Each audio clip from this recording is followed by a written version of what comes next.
maybe in the last minute of your life, you want to be something more than a goddamn savage! So we're not as hollow,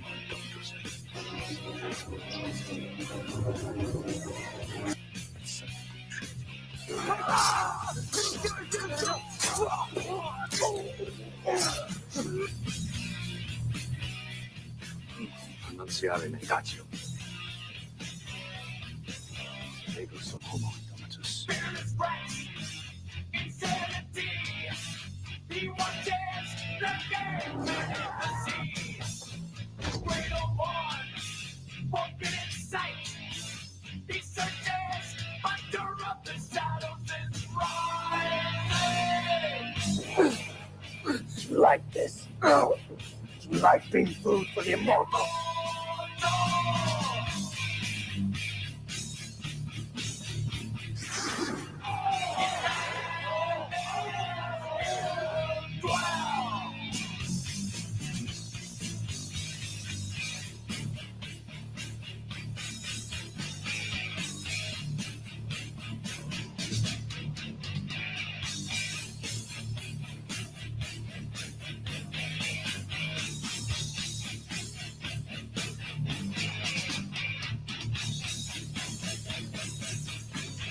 Here's a one. What is happening, YouTube? You are listening to Immortal Coil, your future... fuck that van. Your future minister of whiskey mysticism. Revolution is my name. It is Wednesday, the 17th of November, 2021. 6:57 p.m. Seattle time, West Coast, and it is time, my friends, to get savage. What in the fuck is happening all? Good to have you here. I would like you to raise whatever it is you are imbibing high and join me in the savage salute. Here's to us. What's like us? Not a goddamn thing.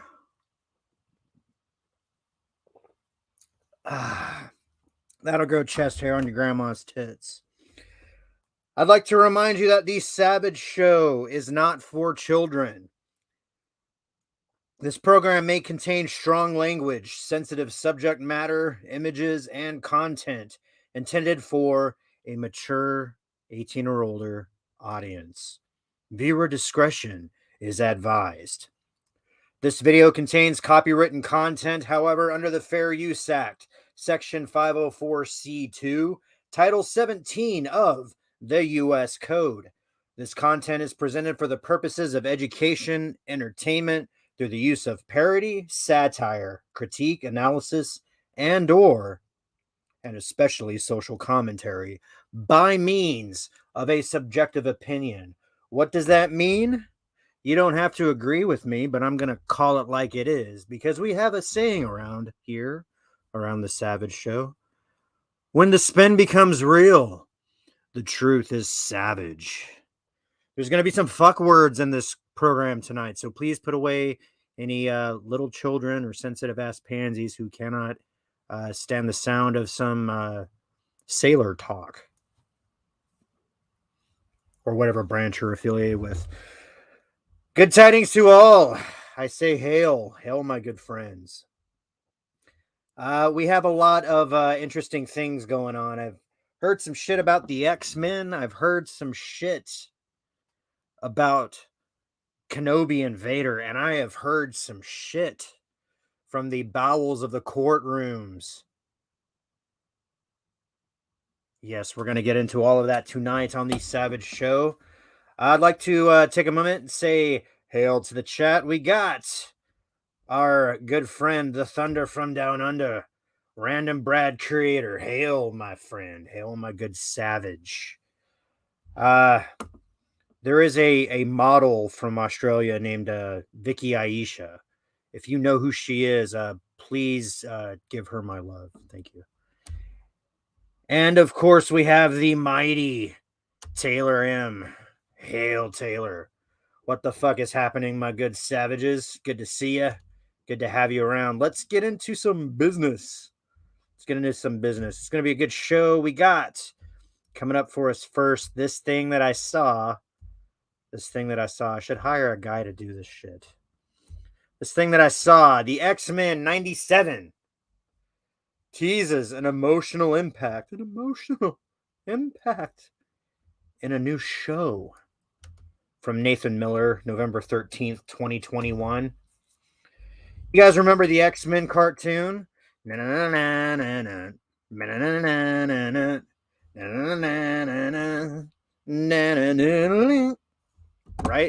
That was the sound of your childhood, was it not? It was the sound of mine, one amongst many. The X-Men seem to be the gateway for many to the Marvel universe. I actually do remember being younger and watching the Hulk and sometimes Spider-Man, but Spider-Man was kind of trash.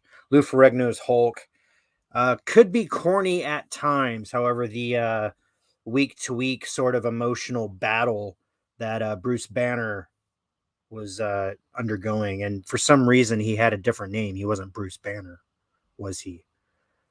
Dr. Banner struggled to keep that monster side of himself at bay. And then when it wasn't, well, shit got wrecked, didn't it? I actually think Edward Norton quite played that wheel well. And for my tiny eyes, that was my introduction to Marvel cinema. X-Men, of course, a pretty good cartoon for what it was. It was corny and cheesy as kid cartoons do. However, it did introduce intriguing social commentary, not the fake sort of pancake social justice bullshit that gets recycled in whatever .com rag we tend to have. No, it was actual social commentary about the actual civil rights movement, not this cooked up, phony liberal arts degree studying shit from Native American professors who are actually white people and, black people who are actually white people and vice presidents who are actually black men. By Nathaniel Miller. X-Men 97 is a Marvel Studios' first X-Men production. As a continuation of the 90s animated series that many adults grew up with as kids, the show has a built-in fan base. The announcement, along with creative collaborators and returning cast members, means that there will be more opportunities to talk about the project with the public. Brad Winderbaum, head of streaming television and animation at Marvel Studios, appeared on Marvel's podcast, This Week in Marvel, to talk about some of their animation announcements. Winderbaum suggested that the original animated series has been a touchstone for many filmmakers. Marvel Studios for many filmmakers Marvel Studios had conversations with over the years. Okay. That was almost an awkward sentence. Murphy's Multiverse. I'm watching you. He also talked about how the head writer, Bo DeMaio, pitched the show, teasing an emotional shift at the end of the 90s and an important event that seemingly frames the new series. And this is where I'm starting to get a little worried. I'll tell you more after this. Brad Winderbaum.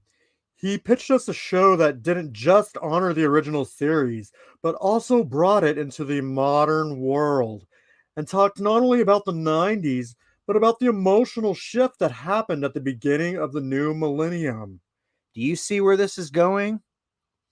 And how the show is actually going to explore that and see how the characters change, after a very impactful event. Do you see where this is going? And he talked about the soap opera of it all and was really compelling to us, but also the true emotional stakes to these characters. Emotional stake. I think you're going to need a strong drink with your emotional stake. All of that seems like an intriguing set of circumstances with which to evolve the original series, says Murphy's Multiverse. Sounds like an oil soap.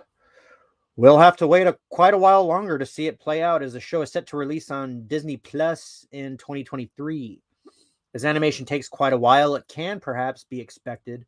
The show is already reasonably far into production, so we might start to hear more from the creators soon. Ah! Okay. X-Men 97. Whenever we get talk about rebooted properties, do you know what happens? Do you know what happens? I know that savages know what happens. Here's what happens.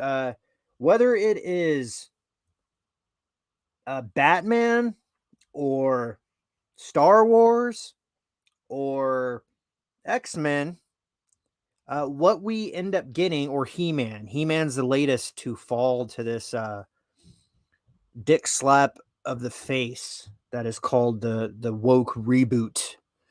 What we invariably get is modern social justice warriors injecting their perspectives on how things should be in a civilized society, which is straight out of the liberal college textbooks and flooded with wokeness. Okay. We got Snowdub jumping in. Hail Snowdub. What is up, my friends? We got the Cotton Connection representing. I am enamored of it. I'm going to show you this other article right fast because this is indicative of what they are doing, and it really puts the indic in indicative. 92 to 97 character designs then and now. This last Friday, blah blah blah blah. But then here's where we get the breakdown and the synopsis. Okay, here's Rogue. You sexy fucking never can touch you temptress. Okay, look at what it says next to Rogue. It says, Rogue's design has barely changed from 92 to 97. Her face looks noticeably younger. Her hair is shorter and more modernized. Of course, the shadow accents on her body are a bit more natural and less sexualized. You picking up on this? Interestingly, the animators decide to keep her boots at the same height. Well, I'm glad to know that about her boots. Okay. So one character in Rogue, of course, is famous. She was fighting a sentinel or something, and she fell on her side, and we had like the most magnificent ass shot of Rogue that would be seen until the popularization of modern cosplayers. I've seen some pretty good Rogues. I've seen some really, really good Mystiques. Really good Mystiques. But this is the direction that they're leaning. Okay, so each of the characters, if they happen to be female, they're going to be less sexualized. Okay, Gambit. At first glance, Gambit has also seemed to have barely changed. But if you look at the legs, if you look at Gambit's legs, Gambit has some crazy long lower legs.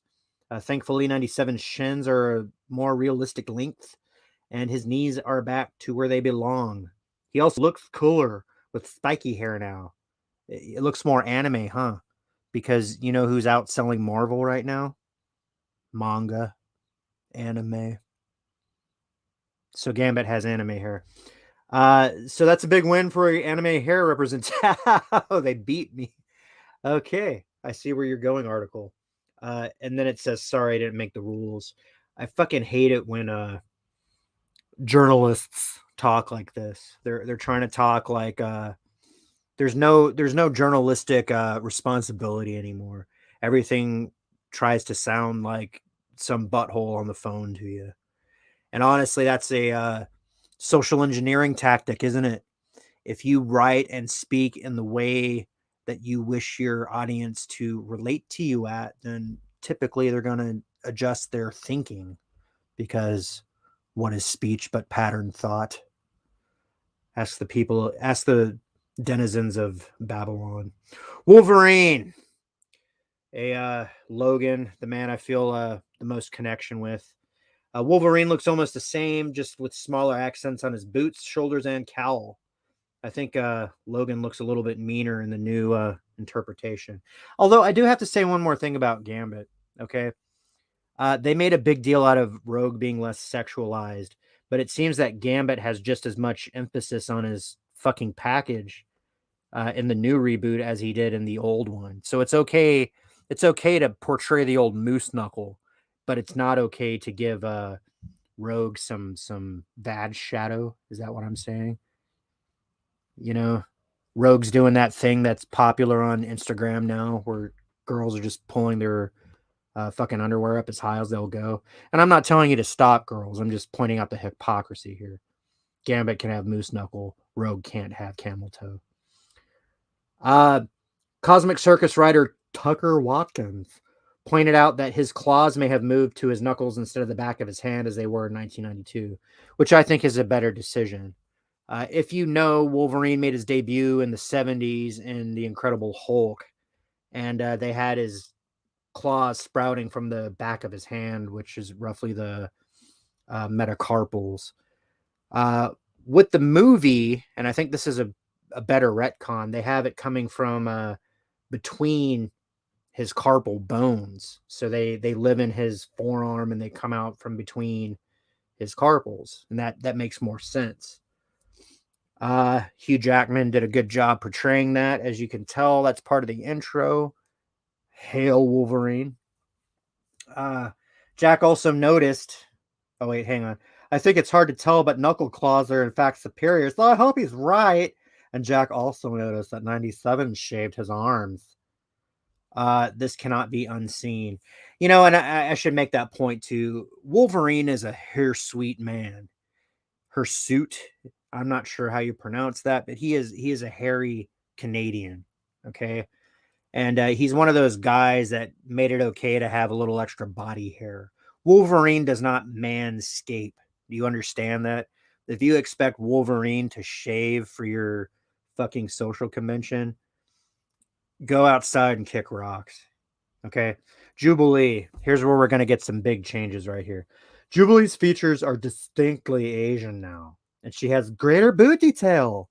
Oh my God, did you see her boots? It's good that we have articles to tell us about this, about her boots.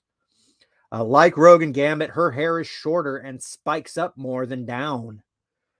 In the announcement image, her coat interior is the same color as its exterior, but that could just be not worth this fucking article. Keep that paragraph to a minimum. Okay, Cyclops. I honestly don't think Cyclops changed at all, says the article. One pattern across all the characters is cleaner details and less emphasis on the undies area, on the crotchular region. Storm has a, you can't really see Storm, but she has a lot more, her life matters more than those of the other X people. I'm surprised they actually let them say X-Men, because you would think it would be like X, they, them. The most noticeable change about Storm is that her hair is a more natural height. What the fuck do you mean? People in the 80s were getting like more height out of their hair than Storm in the 90s. Come on. Come on. This is the queen of fucking Wakanda right here. Right? She took the Black Panther. She took him in both caves. I think her body pose and accent shadows are also more natural and less sexualized. I don't know, man. So, I imagine Rogue had quite a shiny costume, and you know, she has a banging proportions. I suppose like her lower belly in the in the 90s version. So she has the same underwear. It's just the light's at a different angle. That's all it looks different to me. Her facial language, her facial expression and body language has more power and confidence, right? Because you know what's going to happen. X is going to die, and Storm is going to run this this Xavier Institute and show these fucking honkies how it is. What the Queen of Wakanda is coming to be your new head of your new headmaster. We're gonna have to accept that. Jean Grey, I think Jean has a little more hips now, right? So she lost the ponytail. She's got her hair hanging down. Her face is more feminine, and her ponytail from 92 has been replaced with a more classic hairstyle, which reminded me of her design from X-Men Evolution. Interesting point. X-Men Evolution is a great fucking series. Great series. I could not recommend that more. The weird bikini area has been replaced with a thicker belt. Remember in the 90s, those people, and if not from the 90s, from dank memes, there was this style of bathing suit where it was like 3 strips of material, and one covered up the vagina, and then 2 strips covered up each nipple, and it went around the shoulders. There was this meme where these guys used to go and get like pick fights. They'd find a big motherfucker walking down a path, and they'd go and like bump into them and start shoving them around until the guy got fighting mad, and then the guy instigating, who is filming or who is being filmed, started stripping, and he was wearing one of those fucking bathing suits. And usually the guys would just fucking run away because it's like, okay, this guy's getting naked. He wants to fight in a fucking bikini contest bathing suit. I don't know. I personally, if somebody tries to pick his clothes and he's wearing that, you owe it to him and to yourself to just kick his fucking ass and teach him a lesson. Leave that shit at home. And if you're going to be wearing that shit, don't go shoving motherfuckers around because it might get savage. You know what I mean? Then Beast, Hank McCoy, Hank motherfucking McCoy. He can beat your ass and then give you a lecture. Beast's face is slightly more demonic. I love that. And his toenails have turned blue because, in my estimation, Beast most embodies what the X-Men is about because he physically has mutated to the point where he no longer looks human. Yet he is the smartest, most compassionate, big-hearted motherfucker of that team. Okay. Now we know that there was going to be some character changes, some this and that, but here is really what's going to happen. And it pains me to say this because I love X-Men. I love X-Men, but I am not ready to watch this because here's what they're going to do. They're going to make it more like the fucking comics. In the comics now, X-Men live on the moon, on Krakoa, right? And Wolverine and Scott and Jean are all in a love triangle. They insinuate that Scott and Logan might be bi. Iceman, he's been rumored to be, well, he actually came out in the comic books to be gay, despite having a romance with Rogue in the movies. But he's going to be gay. Probably Kurt Wagner, the Nightcrawler, he's probably going to be like gay, and he's probably going to love Wolverine or something like that. This is the kind of shit that we're going to get. Okay. And it has nothing to do with the classic lore. The classic lore was straight up about prejudice and about the civil rights movement of the 60s. Okay. The 60s had genuine social change where schools began to be integrated, where the voice of African Americans were beginning to come out and become elevated along with the typical announcers and speakers of the day. You got people like Jimi Hendrix and Bob Marley. You got people like Martin Luther King and Malcolm X. You got guys like Kareem Abdul-Jabbar, who's hanging out with Bruce Lee. People who are acting more human and less like a racial stereotype, which is completely the opposite of what we see in today's cartoon civil rights struggles, where it seems like the answer that they are advocating is to put things back to how they were before the civil rights movements began. Oh, let's separate out all the races. Let's give each race its own safe space to go and hide in. Let's demonize the white man. Let's make him feel guilt about something that most of these people weren't alive to even participate in. Okay. Let's make an attack on masculinity. It's not okay to be a masculine man. It's not okay for men to lead the way. It's not okay for a guy to be competent and have a good plan anymore. it's always the bumbling buffoon who has to be saved by his and he's like an ugly, overweight, bumbling buffoon who has to be saved by his hot wife who's just really fucking smart and for some reason loves a moron and just has to get him out of his latest jam, you know. It's fucking Peter Griffin and Lois Griffin, right? And it's going to be X-Men 97. It's going to be that. Decepticon King says, y'all should see my Wolverine versus Hulk toy I just posted. Motherfucker, where is it? Oh my god. Yeah, we should take a look at that. I love that. The only thing I didn't love about that was Wolverine and his kitty cat costume. So to that, I have this little thing that I made. It's called a YouTube short. It's a YouTube short, and it's YouTube's answer to TikTok. But I did the voice on this, so check this out. And I strongly believe, as you do, in the people. Shut the fuck up, Scott. Shut the fuck up, Scott. Indeed. Indeed. I echo your sentiment there, Logan. Matter of fact, I will toast you with a beer. What are you guys drinking tonight? Let me know. Hit me up in the comments. All right, so it's that time of day again where I remind you that, yes, indeed, I do, in fact, have a Twitter. Most days I'm not proud of it, but it is my preferred method of keeping in touch with you glorious savages. You can follow me on Twitter at immortal_coil.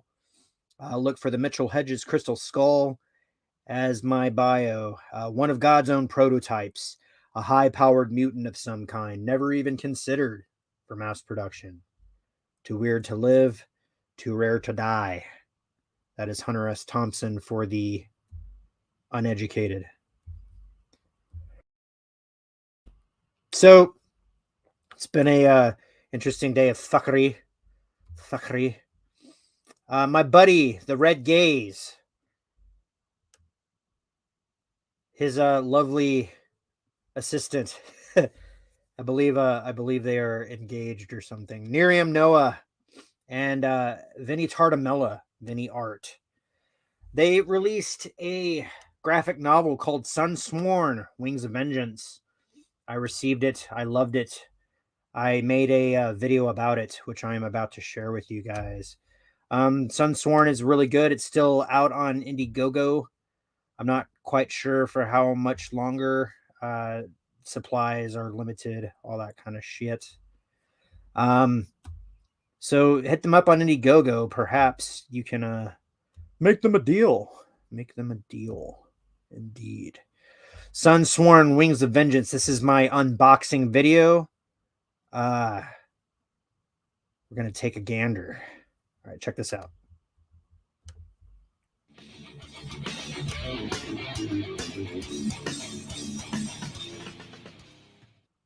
What's happening, savages? Mortal Coil here. Very special thing we got today is Wings of Vengeance by Red Gaze. We got this package here from Red Gaze Studios. We're going to go ahead and do a unboxing video, an unwrapping video. Kids, don't try this at home.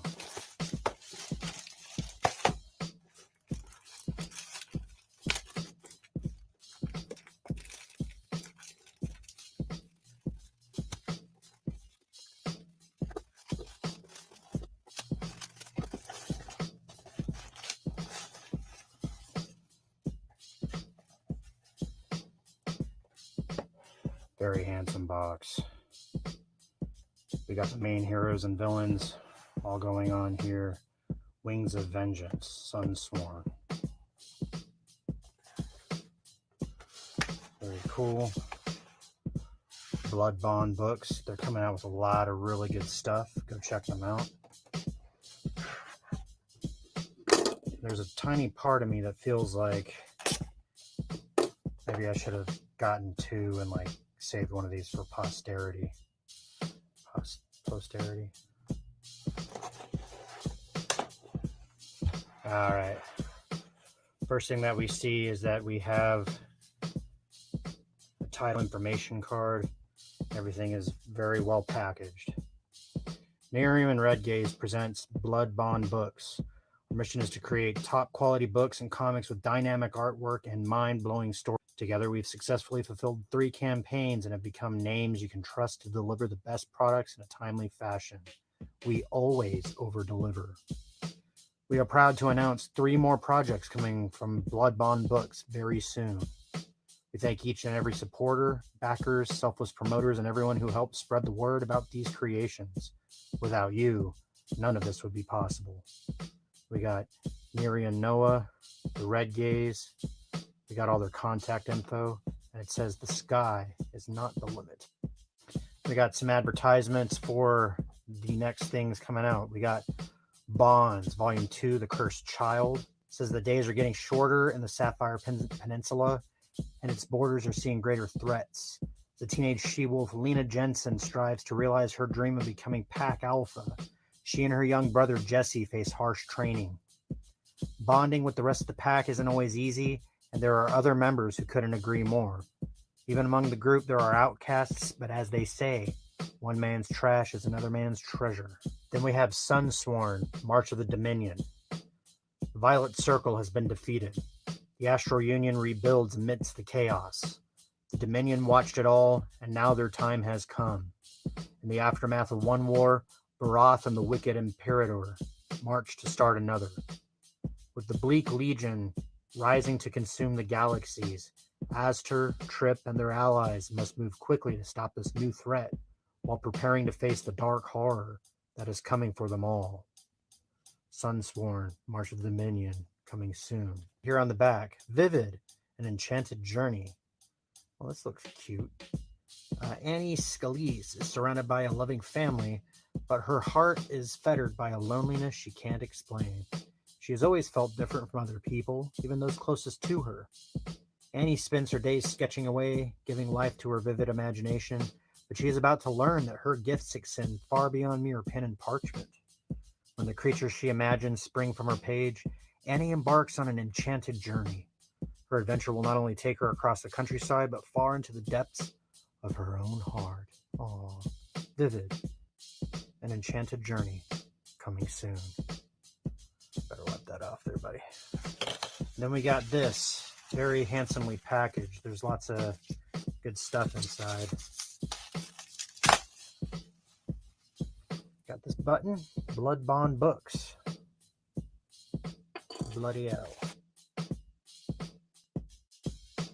Got the very good thank you for supporting my small business.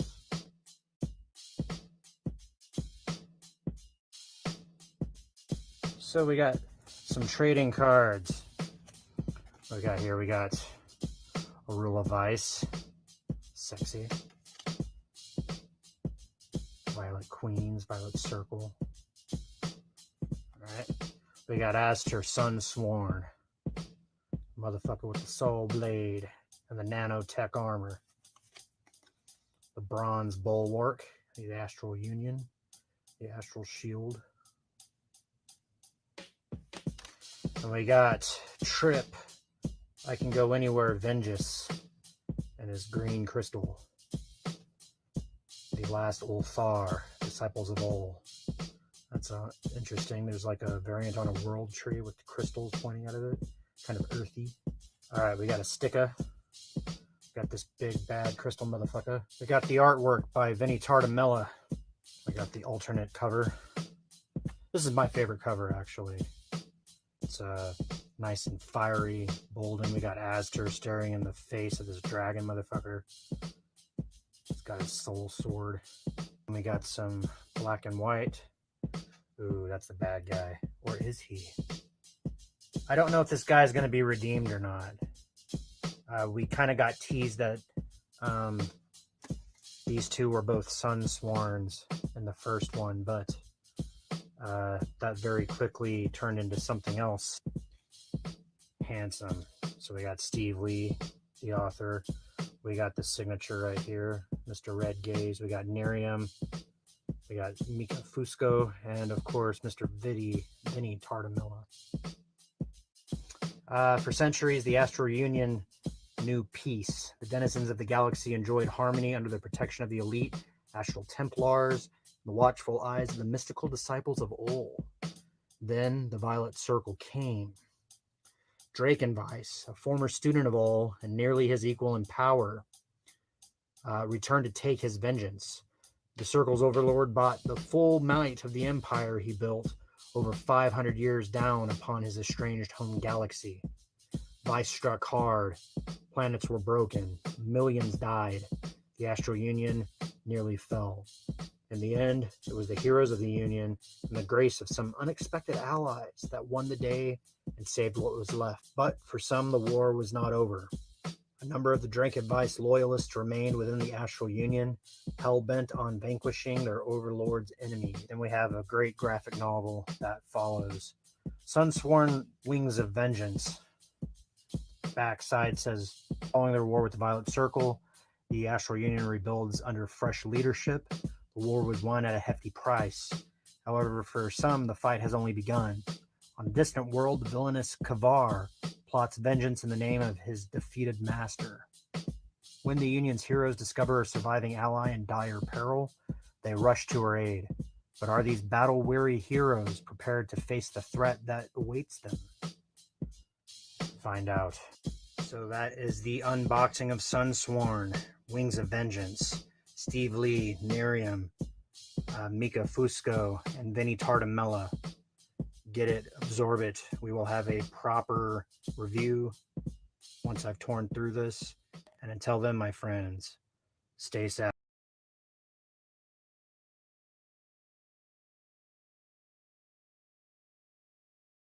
Yes, indeed. Dig the shit out of that. That was a different kind of video for me to make. I had to try to make it cheesy and like normal YouTube videos where there's jump cuts and like effects and all that weird shit. I downloaded a free beat. I wasn't quite. I don't really make videos like that too often, so it was interesting. But Red Gaze deserves it. He's a good buddy. Been a faithful friend for a long time, and he actually wrote some good shit. You know, sometimes your buddies write stuff, and you're like, "Yeah, that's good for you, buddy." But I actually enjoyed it. It took me about a month to read, and it was worth every penny. Good stuff. Good stuff indeed. So elsewhere on the Twitterverse, world class BS. The High Council of Yore, Jeff World Class Bullshitters. There was Griggs from Geeks and Gamers, and there was the immortal Ethan Van Sciver. Jeff from World Class BS made this book called Stealing Solo. And I saw this thing. This is from Darth Vader number 17 from the 2020 series. We got Ochi of Bestoon and what's this bitch's name? She was on the fucking when Palpatine was taking over the Empire. She was the bald bitch standing next to him. She's like, "Tell him, Ochi, if he intervenes now, he can stop them from stealing Solo." And I said, "No one can stop the world-class bullshitters from stealing Solo, not even these two buffoons." And what do you know? World-class bullshitters totally fucking quote tweeted me. Aw. No, it's cool because Jeff, world-class bullshitters, really is a good guy. He puts up with a lot of bullshit, and he has a really positive attitude, or at least he comes off that way. So it's good to get shouted out. It's good to get shouted out by them. So that is the four-way into the Twitterverse, as it were. We're getting ramped up to get into Star Wars, if you can't tell. There is one thing that I actually want to share with you. This is a sort of a sneak peek at the next video that I am trying to cook up for you guys. I like I really like listening to one of my favorite YouTube channels is Star Wars Theory and Star Wars Comics, formerly Star Wars Bessie. And what they do best is they bring Star Wars comics to life. And a couple years ago, when I was on house arrest and just struggling with frankly, substance problems, and feeling like I was just in the deep, dark fucking shithole. And this is actually before The Force Awakens came out. Videos like this and the Star Wars expanded universe and the classic trilogy and the prequel trilogy got me through, because I was thinking about the overarching story of the Chosen One, of Anakin Skywalker, a man who is literally burned from the core outwards, lost everything he loves, decided not to give a shit, but then came back from it. In that weird way, Darth Vader is very inspiring to me, and he's a character very close to my heart. Star Wars itself is about Darth Vader. So what happens when Disney Lucasfilm starts disrespecting Darth Vader? Well, you get the wrath of savages, for one. Okay? It incenses me to the core what Disney has done with their new story group and all this bullshit that they're trying to do. Star Wars has released a multi-series story arc called War of the Bounty Hunters. And what they try to do is they're incorporating their modern creations in with their classic iconic characters and trying to stir the pot and see how well they play together. And this pisses me off. This is a terrible fucking comic book. And I did a bring this comic book to life kind of thing to illustrate how shitty it is. But I also tried to do it the best I could and hold myself up to the standards that Star Wars Bessie and Star Wars Theory have when they're putting together these things. And it's funny, by itself, in isolation, this is actually a really well done video. And if you didn't know that I had a problem with Solo, a Star Wars story, or any of the characters that came out of it, then this might even seem like a tribute video to you. So this video stars the voice talent of the Place to Be Reviews, ETEP, the People's Champion, as Lando Calrissian. It stars my lovely lady. She's a Dachshund 314, and she is Princess Leia, of course. And then I do Chewbacca. But I found music for it. I did sound effects. I really tried to make everything as bring the comics to life as possible. And before this video goes out, I want to show you, my faithful savages, a sneak preview of this comics brought to life thing. So check this out. I think you're going to dig it. Okay, so in here, we've got a wiring node for the ship's main processor that includes its diagnostic circuits. Now, those are offline right now, like everything else, but if we can fix those, it'll go a long way to pinpointing whatever else is wrong with the ship. It'll speed things up. Great. So how do we... What is that? Yeah, Chewie knows that's the issue. Reactor conduits run through here too. With the engines off, every so often the ship's computer has to let off a little burst to balance things out. It's a good thing, really. Keeps us from blowing up. But if you're in there when one goes off, not so good. Chewie, don't be crazy. You can't fit through there. That panel's built for mouse droids. Then I'll do it. I can fit. No, Princess, I'll go in. You? Yeah, There's about 50 toggle switches that have to be checked and set in the right order. If even one of them's wrong, the diagnostics won't work. I know it. I know every other system on the Falcon. She's an old friend. It's gotta be me. Okay, girl, you know it's me, and it's been a long time, and I know Hans put you through a lot, but I'm back. I never meant to let you go, L3. Things got around me. Saw some real bad luck.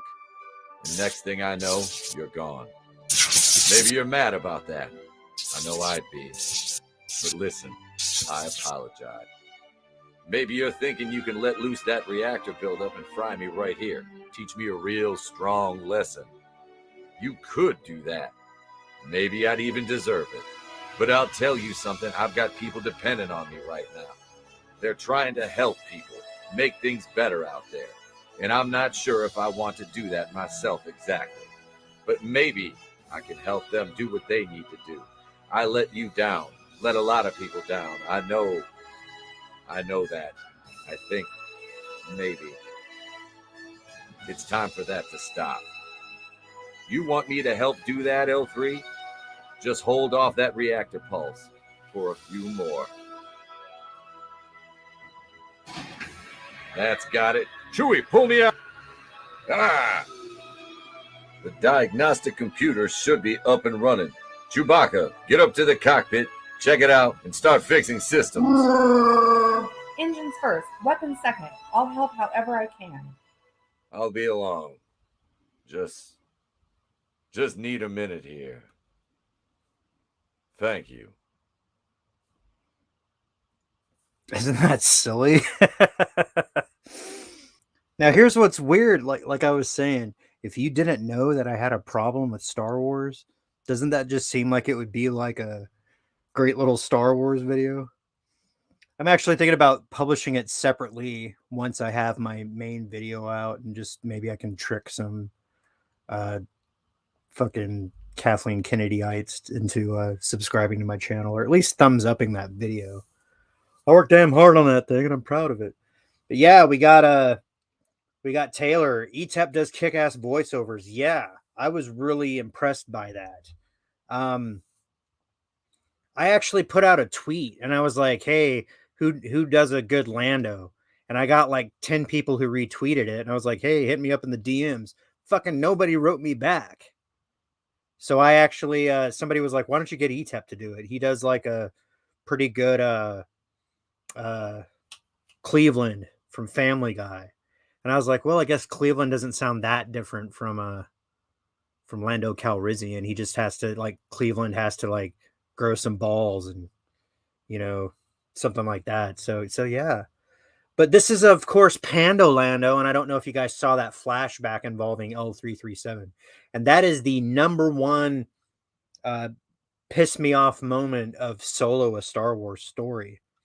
If I wasn't forced into watching that, I don't think I ever would have paid for it. But I used to donate plasma, and that's one of those things that was just playing while my eye and ear holes were raped without consent. Without consent this time. L337, the most shittiest fucking retcon of a, you know, droid civil rights SJW bot who gets integrated as a component of the Millennium Falcon, being the navigational computer, which of course is what the Falcon's famous for. So fuck you, Disney Lucasfilm. Fuck you, L337. Fuck you, Pando Lando. And, you know, fuck you for fucking with Luke Skywalker. That's uncalled for. Unfucking called for.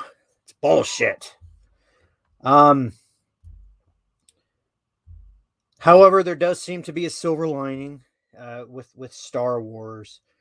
I do have faith somewhat in Favreau and Filoni. Okay, I think that Dave Filoni, the acolyte of George Lucas, his Padawan, if you will, and Jon Favreau, who is very much a fanboy of himself, and I'm sorry, Twitch streamer Amaranth. Hang on a sec. Who is this? Yeah. All right. Sorry, just had to figure that out real fast. Only at Lowe's. Jon Favreau is a fanboy. Okay, he actually is the kind of person that Kevin Smith pretends to be. Kevin Smith will pay all this lip service and then fucking drop the ball when it comes to things like He-Man. He-Man, the most powerful man in the universe. How do you fuck that up? By making it the Tila show. If you guys haven't seen the Tila show, also known as Masters of the Universe Revelations, please stay away from it. Kill it with fire. Burn it. You know, put barbecue sauce on it and toss it in Snow Dub's Doberman's plates. You know, tie a towel on its head and tell the Marines that it's Bin Laden or something. Just fucking don't ever watch that show. He-Man Revelation is just bullshit. It sickens me. Obi-Wan Kenobi. This is the Disney Plus show that I am waiting to see. Obi-Wan Kenobi. Simply because there is such rich ground for storytelling if they do it right. But this article concerns me. It concerns me because of the headline. Read this. It says, Star Wars, Obi-Wan Kenobi concept art teases rematch with Darth Vader. Okay. Now, if you... Oh, good point, Random Brad. He says he only watches Shaney's Skeletor reactions. Yes. Man, Shaney... Shaney should thank Kevin Smith. Shaney should toss Kevin Smith's salad for what he did for Shaney's channel. Because right away, I mean, Shaney, if you guys don't know, he used to cosplay as Skeletor and just talk shit and troll pop culture. But then when the pop culture wagon pulled out the Tila show, oh my God, it was perfect. That motherfucker's like monetized now. He's, you know, hanging out with the cool kids. I'm sure he's not a snob or nothing, but you know, it's just kind of like, all right, it's time for this motherfucker to shine. Time for this motherfucker to shine. But Dan Conlon published 5 days ago. Dan Conlon with Star Wars Obi-Wan Kenobi concept art teases rematch with Darth Vader. Now, as we all know, as Star Wars devotees, dorks, fans, whatever the fuck you want to call it, Darth Vader and Obi-Wan only have the rematch on board the Death Star. The remains of Alderaan. Obi-Wan falls into his chair and he feels like a terrible fucking disturbance in the Force, as if millions of voices cried out and suddenly were silenced. Darth Vader, of course, aboard the Death Star as it deals its lethal blow. Obi-Wan splits from the group, one side to go and rescue the princess, and one side to release the tractor beam. And then as they were about to reconvene, Vader senses Obi-Wan. And what does he say? I have been waiting for you, Obi-Wan. We meet again at last. The circle is now complete. When I left you, I was but the learner. Now I am the master. Okay. From that line of dialogue, and remember back in when it first came out, that's all we got. We had to make it up in our heads, but we understood that these two people knew each other. They were student and teacher. Something fucked up happened. Darth Vader is half machine, half man, and that they haven't crossed swords in many, many years. So when this byline, the second byline says, a leaked Disney Plus video has revealed some new concept art for the Obi-Wan Kenobi limited series, and it's got something special for fans of Episode 3. Now we know that Hayden Christensen is involved in this. Ewan McGregor himself has stated such in an interview. And we're nearly an hour into this, so I'm not going to read the entire article. We're just going to go down to this concept art right here. Now, this is some shit that I almost used as the thumbnail tonight, but I came up with something a little more clever. But what we see here is Darth Vader and Obi-Wan fighting again on Mustafar, except this time Darth Vader has his cybernetics. So the only way that this would be okay is if this is a nightmare or a Force vision. There is a comic, the Star Wars comics, which are now fucking legends, right? Thanks, Disney Lucasfilm, where it says that Obi-Wan is going to the cantina one day, and there's a HoloNet recording playing of the Empire's quelling of a Wookiee rebellion, right? But really what happened was the Empire went into Kashyyyk and enslaved the Wookiees and then turned them into slaves. Forced labor, right? Darth Vader was a figure that was central to that campaign, and Darth Vader was being portrayed in propaganda as the hero of the Kashyyyk campaign. Now, Obi-Wan, of course, knew that name, and when he saw the figure and felt that terrible presence in the Force, because remember, after Skywalker fell, his presence in the Force was gone. Ahsoka Tano couldn't feel him. Yoda couldn't feel him. Obi-Wan couldn't feel him. They all thought he was dead. But Vader, the embodiment of evil. Darth Vader, in my opinion, is best used as a horror character. Just like they did at Rogue One. You had people scared shitless, shitting their pants, trying to get down that hallway and get away from that lightsaber because Vader was coming, and you cannot stop that man. You can't kill him. You can't reason with him.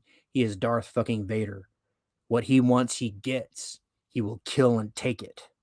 That's what a Sith Lord does.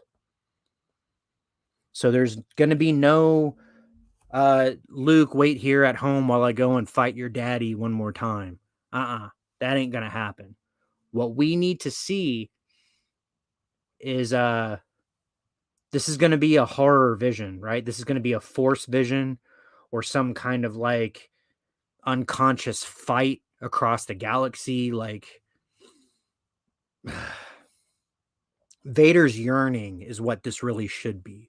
Vader knows that Kenobi is out there somewhere, but he refuses to go to Tatooine for obvious reasons, but he knows he's out there. There's a really good comic, and I don't know if this is Legends either. I believe it is Legends. I think it's a Dark Horse comic, actually, where the promise or the rumor, the mere mention that Obi-Wan might be on some planet was enough to get Vader up out of his fucking bacta tank, put on his big boy pants and go looking for Obi-Wan.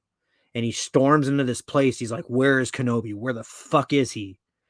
And it was a Jedi ambush. There was like 10 or 15 Jedi, and he's sitting there killing all these fuckers limb from limb. One of them has a cortosis blade, which fucks with your lightsaber. And he keeps on killing these Jedi, going like, I know you have him. Where the fuck is he? Bring him out. Who the fuck are you? Out of my way. Kenobi. And it finally gets to the point where he was almost defeated. But then the 501st come in and make quick work of the Jedi. Because Order 66 still stands, right? That would be a good episode. That would be acceptable if we're going to see Vader in this series. Here we have the stormtroopers. They're occupying the Jedi Temple, which Palpatine turns into his Imperial Palace. That's acceptable. We have this ain't a Lambda shuttle, is it? We got a dark trooper coming off this fucking thing, carrying something. I don't know. We got old Obi-Wan on a. It's not a dewback, but we see as the age makeup. That's cool. He's riding one of those things that shit at the pod race. He's got a gaffy stick in the back. Do you see that? Okay, he's looking a little more grizzled. That's pretty good concept art. That's a pretty good likeness of Ewan McGregor there. It's pretty fucking cool. So that's what I have to say to you, Disney, Lucasfilm. Do not violate canon. Do not. Damaj and I had a really good video about this. Damaj and I from the Dark Council, of course. He's another born in the chats motherfucker. I really dig his channel. He's good. Go check him out. He's got a good video on that. Darth Vader. Yes. So now is the time that we come to tonight's main event. Tonight's main event, the event, as it were, that determined tonight's title card, the concept art, the image that I designed for tonight's show. We will honor you with a beer. Yes, we will. There's been a little trial going on. A little trial. A guy named Kyle Rittenhouse. Okay. Kyle Rittenhouse.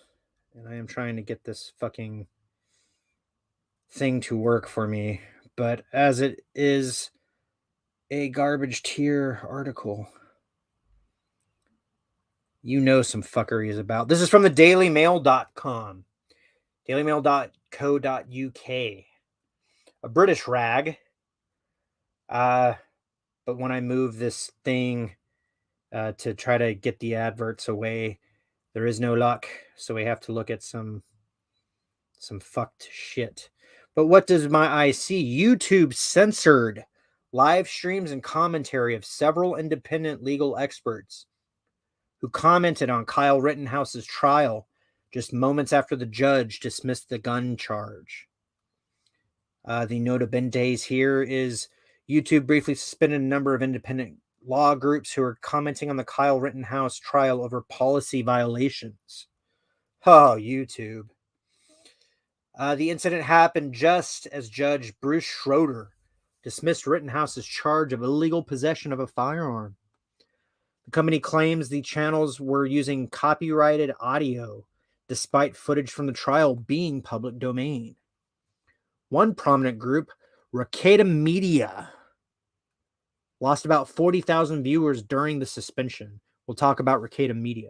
They're good guys. Meanwhile, back at the ranch, other news outlets like PBS were up and running for the whole trial. So why was Rakeda Law singled out? Well, I have a couple theories for you. I don't want to look at Jeff Bezos. Rakeda Media. Okay, we're going to focus on that name for the time being. Rakeda Media. I first became aware of Rakeda Media through Mr. Ethan Van Sciver. Long before the Phantom Menace. Long before Rogue Entertainment. Long before the High Council. There was Comicsgate. And Mr. Ethan Van Sciver has become more or less a central figure of Comicsgate because of what he ended up doing. Now, him, like many other mainstream artists, were censured. Now, that's a different kind of word versus censored. Censured by their employers to toe certain ideological and philosophical lines that they didn't always agree with, but because it was their job, they had to go out and make happy and wear the logo and smile and wave and throw out beads and candies to the passersby from the parade float that is DC and Marvel. Love him or hate him, Ethan Van Sciver did accomplish something that nobody thought he would. After quitting DC, he crowdfunded his own comic off the strength of his previous work. He revamped the Green Lantern along with Jeff Johns. And together with his YouTube channel, crowdfunded his Cyberfrog comic book for over $1 million. And that had never been heard of before in indie comics. Most indie comic releases were getting basically into the mid to high 5 figures.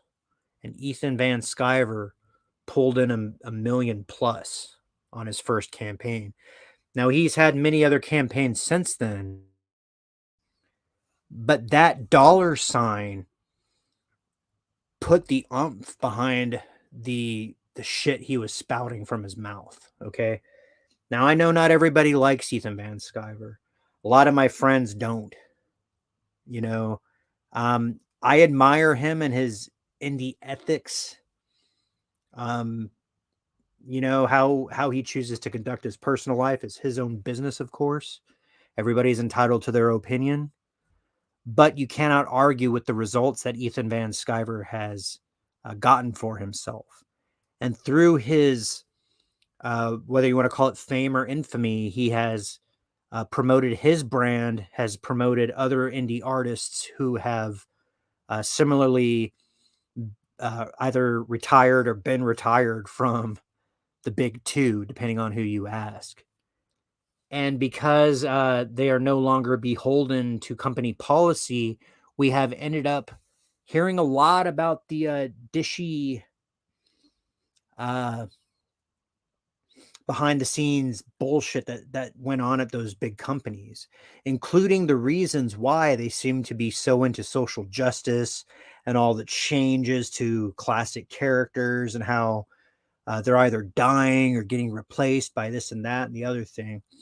Well, while Ethan Van Sciver was trying to self-publish his first comic, there were certain other creative forces, most notably Mark Waid.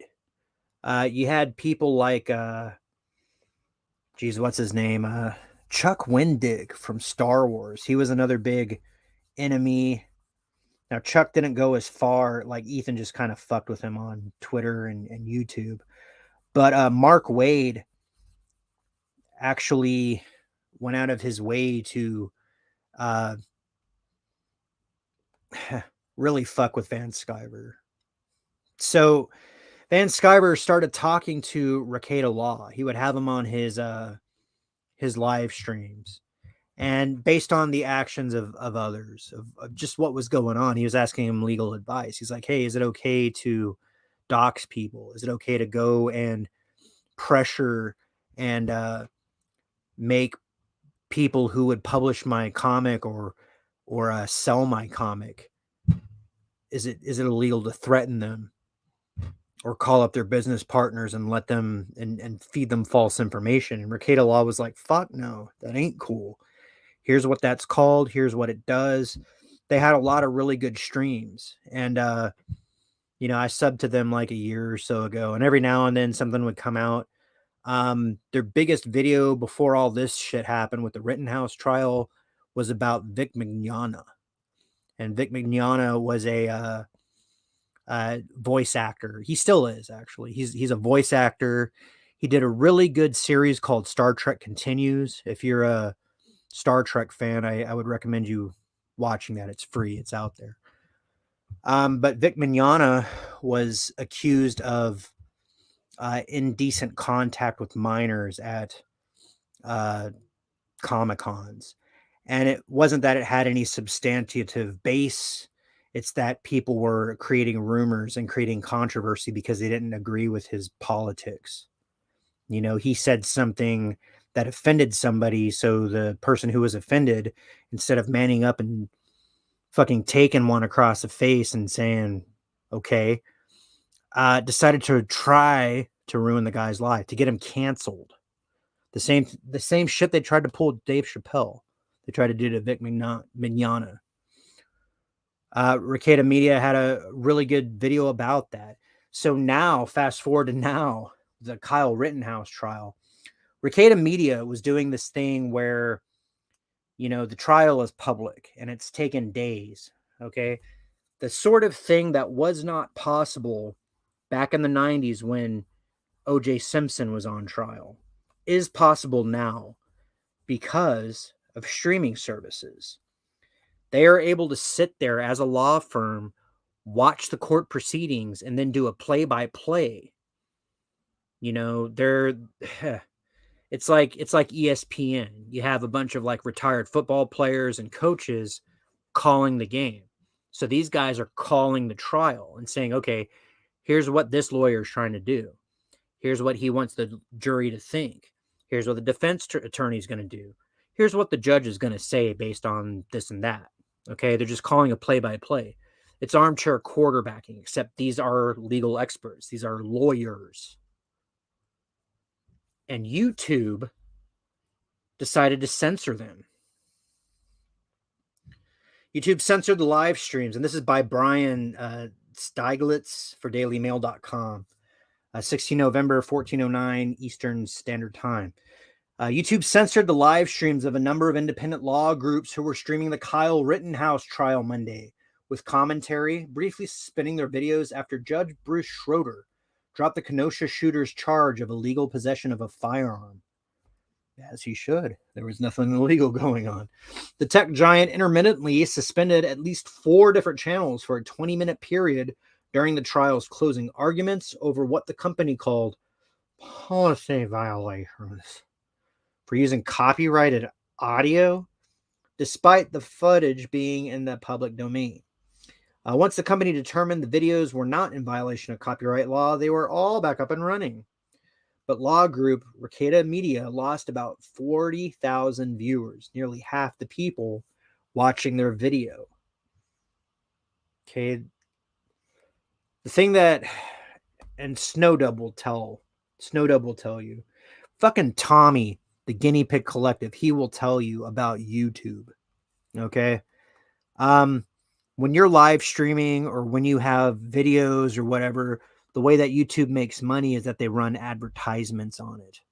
So 4, 6, 7 hour video has a lot of space for advertisers to get in there. But YouTube is also in the shut your fucking mouth of we don't agree with you business. So most famously, if you were listening last week, I went and bitched about YouTube's change of the dislike button, which is funny because now a lot of people, they'll pin a comment that says, if you dislike this video, click here. You know, solves the problem, right? The article continues. It is against YouTube's terms and conditions to use copyrighted content, meaning the site could suspend videos and streams that do. However, it is not clear what the company thought was copyrighted in the live streams that it suspended, or why it only cut it out intermittently for about 20 minutes. In addition to Ricada Media, news group Law and Crime, video streaming platform Odyssey, and right of center political commentator The Amazing Lucas had their streams suspended. All channels are either conservative leaning or centrist. However, liberal channels like CBS and PBS appear to have no issues with their streams of the trial. Good point, Daily Mail. You're a little bit less of a trash site now. Then we got Schroeder here and Rittenhouse. We got the Ricada Law. These guys. These good guys. Excuse me. And how the stream was unavailable. So they're just gonna grind that axe, okay? In case you're living under a rock, Kyle Rittenhouse at the age of 17, well, it's probably going to say in this next article. Let me just go ahead and load that up. It's probably going to say that. TMZ TMZ is a fucking rag bullshit of a website. However, I was slightly impressed by their coverage of the Dave Chappelle story. They seem to get the facts right. I'm just not very pleased with their the tone, the voice with which they write. But it's TMZ. It's a fucking rag, right? Kyle Rittenhouse trial prosecutor pointed an AR-15 at the jury. His finger is on the trigger. That is a no. Now, I was about to get on here and do this lecture, but actually when I read the story, they did a pretty good job of doing it for me. So I'm just going to read. It doesn't say who wrote this. Who the fuck wrote this? I guess TMZ just fucking wrote it by itself. A prosecutor in the Kyle Rittenhouse case, and this is the state prosecutor. The state prosecutor is drawing fire for pointing an AR-15 directly at the jury, and critics are comparing his conduct to the fatal shooting on the Rust set. Assistant DA Thomas Binger was in the middle of his closing argument Monday when he tried to stage a reenactment of the scene captured on the drone video just before Rittenhouse opened fire, killing 2 and wounding a 3rd. Look at this. Fucking Rittenhouse can't believe himself. Look at this motherfucker pointing a rifle at the jury. Does this thing have video? I think it has video. Hang on. Let me make sure I'm sharing the audio. I really need to hire a motherfucker to do that.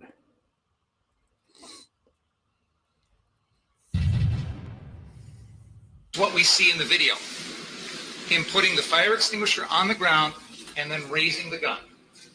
Your Honor, I'm going to check. He's facing the wrong direction. That's an argument. Okay.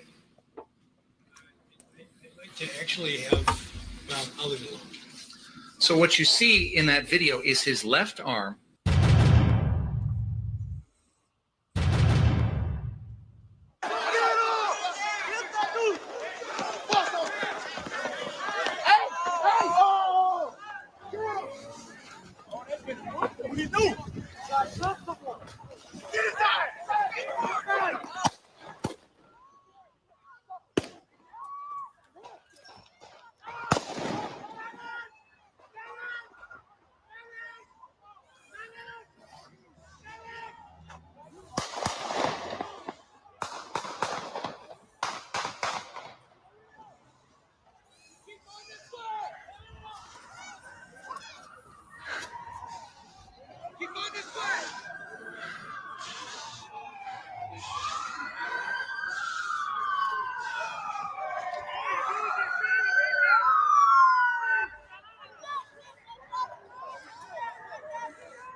He just shot them. Hey, dude right here just shot them. Dude right here just shot all them down there. That dude just shot them up there. That dude right here. Yeah.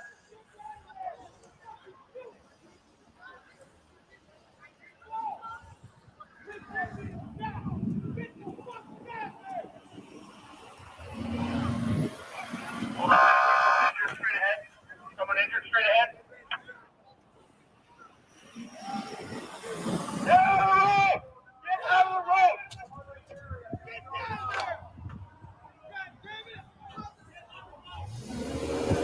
Okay, it looked like he was trying to surrender. That is the actual video, not the drone video. That's obviously a bystander video.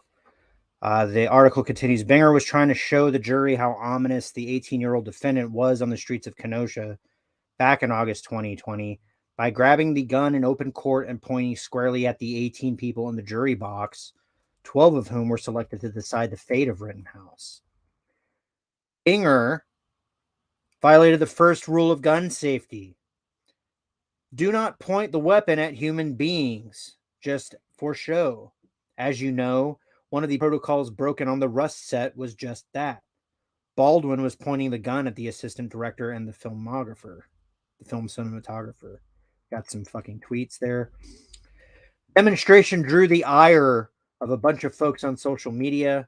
Rittenhouse prosecution DA points a gun at the jury, finger on the trigger, to give an example of what it looks like working with Alec Baldwin on a movie set.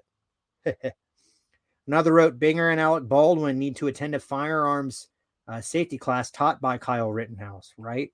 And there's more.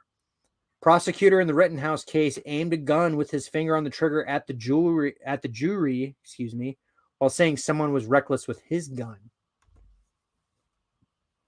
Now this is fucked up.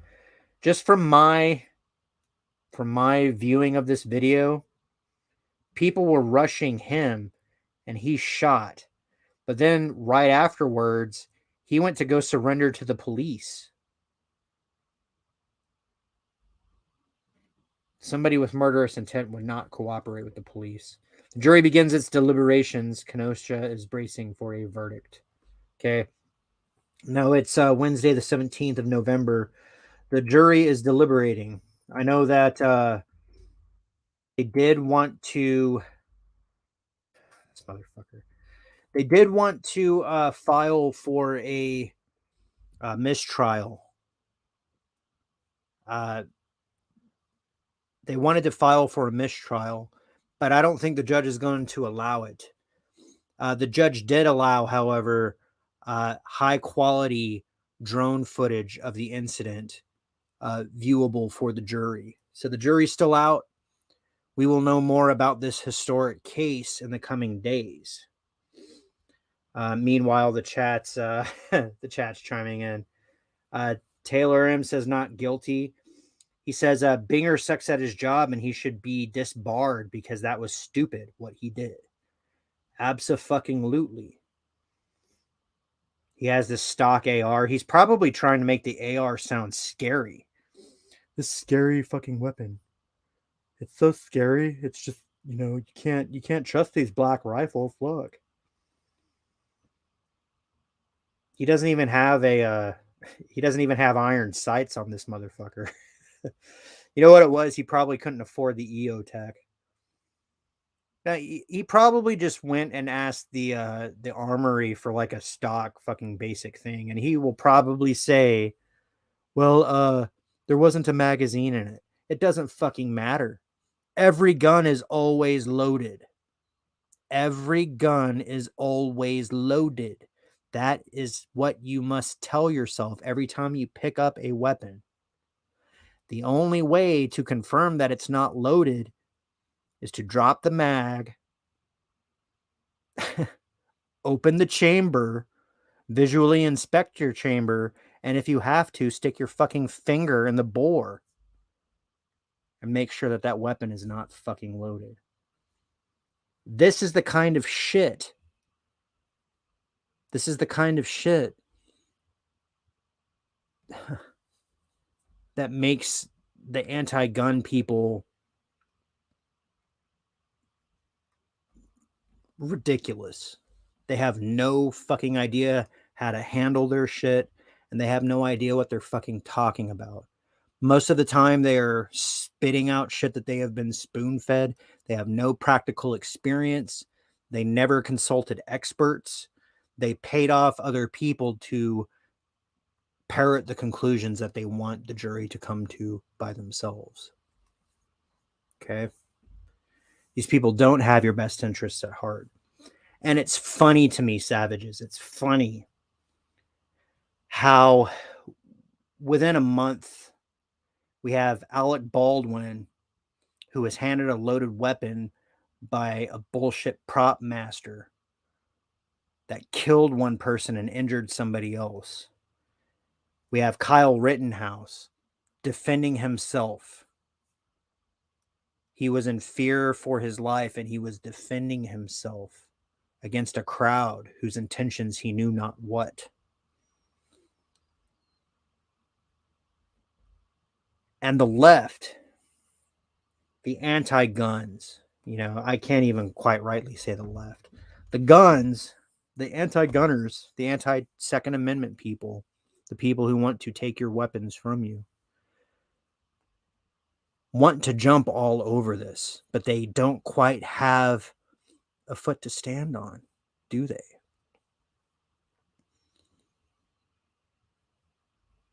Alec Baldwin wasn't a crazed shooter. He's an actor. The armorer on the set, the prop master, fucked up.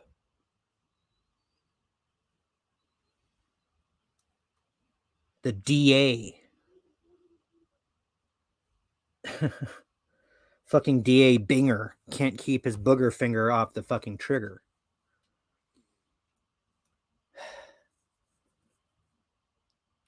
Attempting to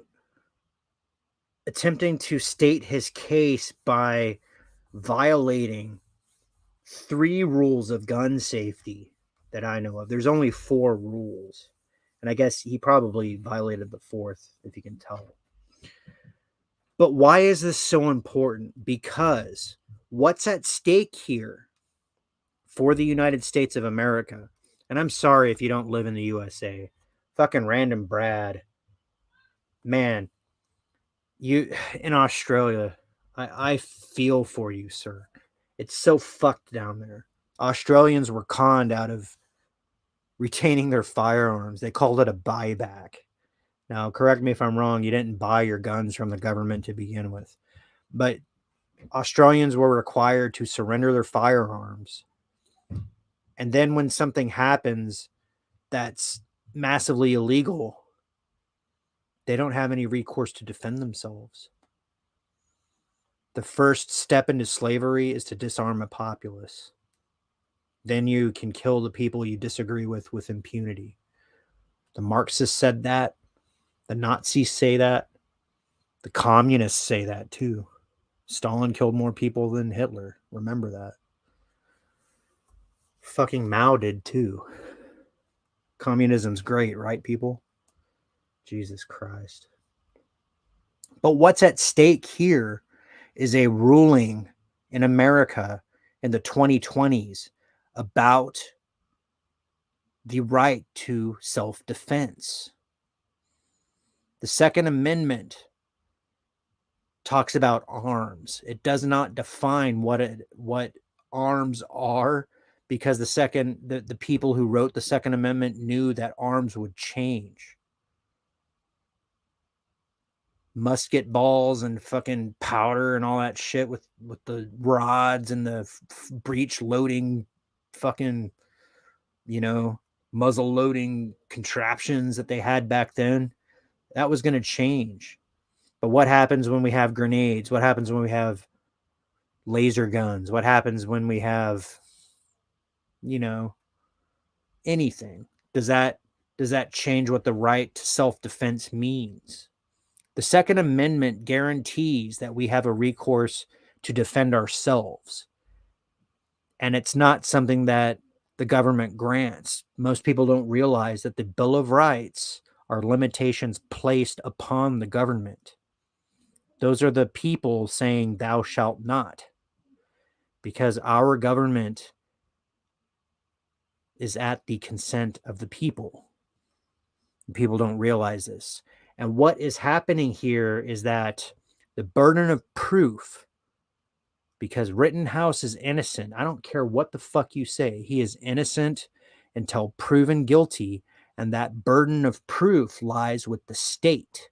And if the prosecutor is going to pull Mickey Mouse bullshit like this case is already done. You can tell about the attitude of the judge.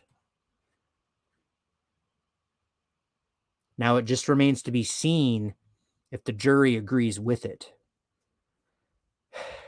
Now, something else I heard is that of the 18 people that this motherfucker is pointing a rifle at, Kyle Rittenhouse actually selected his jurors out of a hat. He didn't say, you, and you, because my attorney thinks that you are good. He randomly pulled it out because he has faith in the judicial system. Kyle Rittenhouse was a minor when all this happened. He is now of age, and the prosecution has been trying their best to make him out to be a dumb, irresponsible, fucking evil little kid. But that he is not. And this has broader ramifications. Okay, if the jury finds that the right to self-defense exists, then this kind of thing, this kind of argument that is being presented about the current affair of America is going to be drastically changed. We had not too long ago people crying, screaming to defund the police, that Black Lives mattered, that there was too much brutality and blah, blah, blah. So what happens? You decrease police presence and it only emboldens people with predatory instincts. And the only way that you can deter a criminal is with your capability to defend yourself. God created man, but Samuel Colt made them equal. That is an old saying. Right? Your right to exist, your right to be sovereign, your right as a human being to go forth and be who the fuck you are in the space that you are at is under attack. They don't want you to do that. You know what they want you to do? They want you to cower. They want you to wear masks. They want you to stay 6 feet apart from everybody. They don't want you to look anybody in the eye. They don't want you to disagree with anything that's coming out of the idiot box. They only want you to go to approved schools. They want to teach your kids bullshit that has nothing to do with being human. They want you to acquiesce to them. They want you to say, all right, I'm not the expert here. I guess I'll listen to you. I'll go home and I'll eat my product and I'll watch my program and I'll read my thing and I'll go to work and I'll make that thing for other people to buy. And I'll go home and kiss my wife or I'll kiss my husband and we'll change the genders of our babies before they're age 5. And we'll raise them to be communists. And we'll throw away the Constitution. And we'll change all our shows because our shows were ignorant and they were full of white people. We'll make it all woke. We'll cooperate. It will cooperate.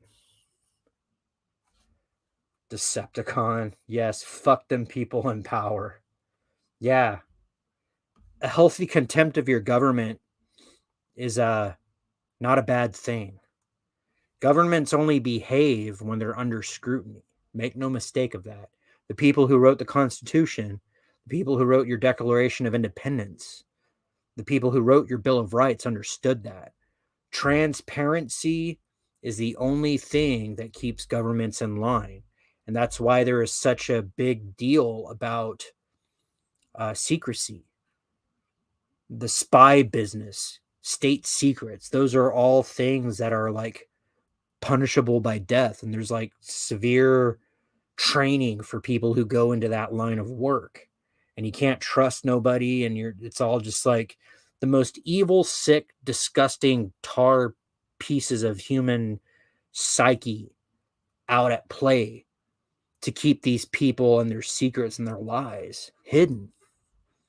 And only the light of day, only the brave, only the people with backbone, only a savage can stand up to that.